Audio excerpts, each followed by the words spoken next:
मैं Dharmesh Joshi, career counsellor. आज इस वीडियो में आपके लिए महत्व की बात लेकर आ रहा हूँ कि कक्षा 10 के बाद हमें आगे कैसे बढ़ना चाहिए, किस तरीके से हमें निर्णय लेना चाहिए। कक्षा 10 के बाद हमें साइंस, कॉमर्स, आर्ट्स, डिप्लोमा या आईटीआई कौन सा फील्ड में जाना चाहिए, ये महत्व का वीडियो लेकर आपके सामने आ रहा हूँ। विद्यार्थी मित्रों, मैं आपसे पूछना चाहूँगा कि आप अपना कैरियर जो बनाना चाहते हो, अपने जीवन का सबसे महत्वपूर्ण डिसीज़न लेना चाहते हो, वो कैसे लेते हो आप, किस वजह से आप लेते हो। क्या आपने ये सोचा है कि आप क्या बनना चाहते हो, क्यों बनना चाहते हो और कैसे बनना चाहते हो। विद्यार्थी मित्रों, कैरियर का सिलेक्शन ज़्यादातर स्टूडेंट कैसे करते हैं। नंबर 1, वो अपने फ्रेंड सर्कल में सबसे पूछते हैं कि भाई आगे जाकर कौन सी लाइन बढ़िया रहेगी। नंबर 2, वो अपने टीचर्स को पूछते हैं कि भाई सर कौन सी लाइन में एडमिशन लेना चाहिए। नंबर 3, वो पेरेंट्स या रिलेटिव्स से पूछते हैं कि भाई हम लोगों को आगे कैसे बढ़ना चाहिए।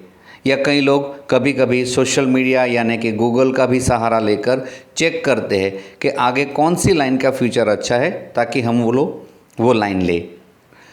यहाँ पर एक दूसरा एंगल भी देखा जाता है कि जब भी स्टूडेंट के कक्षा 10 के अंदर अच्छे मार्क आते हैं तो वो साइंस लेते हैं, उससे थोड़े कम आते हैं तो वो कॉमर्स भी लेते हैं, और उससे भी कम मार्क आते हैं तो वो आर्ट्स यानी कि ह्यूमैनिटीज़ का सिलेक्शन करते हैं। एक्चुअली ये डिसीज़न लेने का सही तरीका नहीं है। दोस्तों, आज हम ये डिस्कस करने जा रहे हैं कि हम हमारी ज़िंदगी के अंदर डिसीज़न यानी निर्णय कैसे लेते हैं। टाइप ए प्रकार के निर्णय यानी कि हम हमारी डेली लाइफ के अंदर डिसीज़न कैसे लेते हैं। जैसे कि एक एग्जांपल समझे कि जब भी कोई स्टूडेंट स्कूल जाता हो या कोई पेरेंट्स है वो बिजनेस के लिए जाते हैं या ऑफिस को जाते हैं तो वो कैसे डिसीज़न लेते हैं। उसका एक सरल सा आंसर है, आसानी से सहजतापूर्वक निर्णय लेते हैं। उसका मतलब ये होता है कि ये हमारा रूटीन का एक हिस्सा हो गया है। स्कूल जाना, ऑफिस या बिजनेस के लिए जाना, उसके लिए ज़्यादा सोचने की आवश्यकता नहीं रहती है। हम लोग आराम से आसानी से डिसीज़न ले लेते हैं और हम लोग स्कूल को या ऑफिस या बिजनेस को जाते हैं। अगर इस डिसीज़न के वक्त थोड़ी बड़ी गलती भी हो जाए तो कोई नुकसान नहीं आता है। यानी कि मतलब ये हुआ कि टाइप ए के अंदर हम हमारी डेली लाइफ के अंदर जो डिसीज़न लेते हैं वो पूरी आसानी से सहजतापूर्वक लेते हैं, जो निर्णय के बदले कभी कोई नुकसान हमको मिलता नहीं है। टाइप बी प्रकार के निर्णय यानी कि हमारे डे टू डे लाइफ के अंदर हम किस तरह के डिसीज़न लेते हैं, तो ये उसका टाइप बी है। जैसे कि कोई स्टूडेंट हो या पेरेंट्स हो या कोई हमारे रिलेटिव्स हो, कोई भी हो, वो अगर रास्ते पे जा रहे हैं, घर पहुंचना चाहते हैं और रास्ते में उसको भूख लगती है या प्यास लगती है तो वो निर्णय कैसे लेते हैं। तो लोग इतना सा सोचते हैं कि अभी घर पहुंचने के अंदर 1.5-2 घंटे का टाइम लगेगा, तो वहाँ तक हम लोग ऐसे ही प्यासे रहेंगे या ऐसे ही भूखे रहेंगे तो ठीक नहीं रहेगा ना। तो समय के हिसाब से, जैसे कि टाइम है अभी 1-1.5 घंटा, तो क्या किया जाए, तब तक प्यासा नहीं रह सकते तो आसपास की दुकान में जाकर वो पानी की बोतल ले सकते हैं या कुछ वड़ा पाव या ऐसा छोटा सा कोई नाश्ता लेकर अपनी भूख मिटा सकते हैं। तो ये टेम्पररी और इमरजेंसी के अंदर समय के हिसाब से लेने वाले निर्णय हुए हैं जो हम हमारी डे टू डे लाइफ में लेते हैं। उसमें भी कभी हमने वड़ा पाव के बदले कुछ और नाश्ता कर लिया या पानी के साथ साथ हमने कोल्ड ड्रिंक्स भी पी लिया, अगर कुछ आगे पीछे किया तो भी पछताना भी नहीं पड़ता है और लाइफ में कोई नुकसान भी नहीं होता है। टाइप सी प्रकार के निर्णय हम हमारी ज़िंदगी के अंदर कैसे लेते हैं। जैसे कि हमने सोच लिया कि घर के लिए हम लोग टीवी या फ्रिज या हम एसी खरीदना चाहते हैं, तो हम आसानी से सहजतापूर्वक नहीं ले लेते। उस वक्त हम समय के हिसाब से भी शॉपिंग नहीं कर लेते हैं। उस वक्त हम बहुत टाइम भी लेते हैं, सोचते हैं, समझते हैं, रेफरेंस भी पूछते हैं अपने रिलेटिव्स से, अपने दोस्तों से कि कौन सी कंपनी का एसी लेना चाहिए, उसके कैसे फंक्शन होने चाहिए।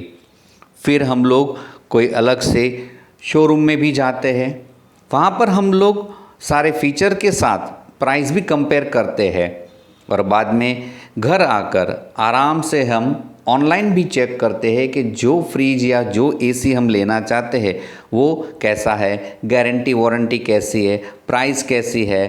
तो ये सारी चीज़ें के लिए हम पूरा वक्त भी देते हैं, सोचते हैं, एनालिसिस करते हैं, रेफरेंस भी लेते हैं, तब जाकर हम ये डिसीज़न लेते हैं। मानो कि ऐसे डिसीज़न लेते वक्त भी हमने गलती से कोई ऐसा ही एक एसी खरीद लिया कि जो हमको ठीक नहीं लग रहा था, वो बराबर फंक्शन नहीं कर रहा है, तो भी ठीक है, 2, 5 या 6 साल के बाद ये एसी हम लोग वापस से रिप्लेस कर सकते हैं।